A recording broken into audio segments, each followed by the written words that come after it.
Ça nous est tous arrivé d'anticiper des événements qui ont fini par se produire après. J'ouvre une petite parenthèse en vous invitant à partager avec nous dans les commentaires une telle expérience. Comme le titre l'indique, aujourd'hui, je vais vous parler de 4 célébrités qui ont pu prévoir leur mort avec une précision qui ne peut pas être due au hasard. Mais après l'intro.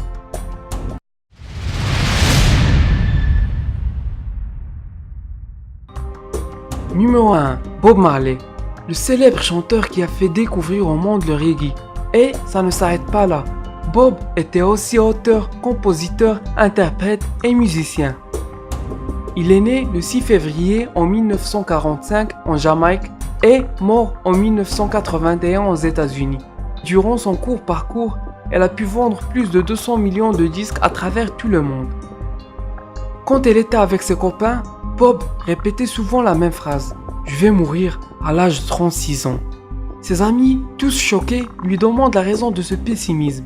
Il répondra en souriant que Jésus-Christ est décédé au même âge.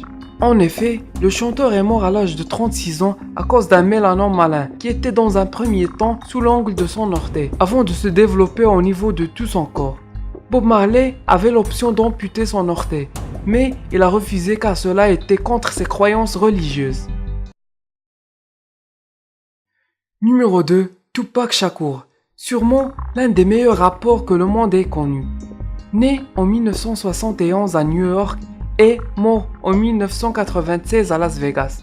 Grandir dans un ghetto n'était pas un obstacle pour lui, car Tupac a pu vendre plus de 75 millions d'albums écoulés à l'international. Le jeune rappeur avait des chansons où il prévoyait sa mort. On cite parmi elles Only God Can Judge Me et I Ain't Mad at You. Mais le plus étonnant, c'est que dans une interview avec le PBS en 1994, 2 ans avant son assassinat, le journaliste a questionné Tupac sur ce qu'il pense devenir dans 5 ans. Et le rappeur a répondu, au meilleur des cas, dans une tombe. Numéro 3. The Notorious B.I.G., connu aussi sous le nom de Biggie Smalls, un jeune rappeur qui a marqué son nom dans la liste des meilleurs dans le game. Assassiné en 1997 à l'âge de 25 ans. Son premier album s'intitulait Ready to Die, qui veut dire prêt à mourir, dans lequel il citait pas mal de fois qu'il jure que la mort lui tend les bras. Et après 3 ans, Biggie fut assassiné. Son deuxième album, Life After Death, ou Vie après la mort, qui s'intitulait préalablement Live Until Killed, est sorti 2 semaines après son décès pour cartonner.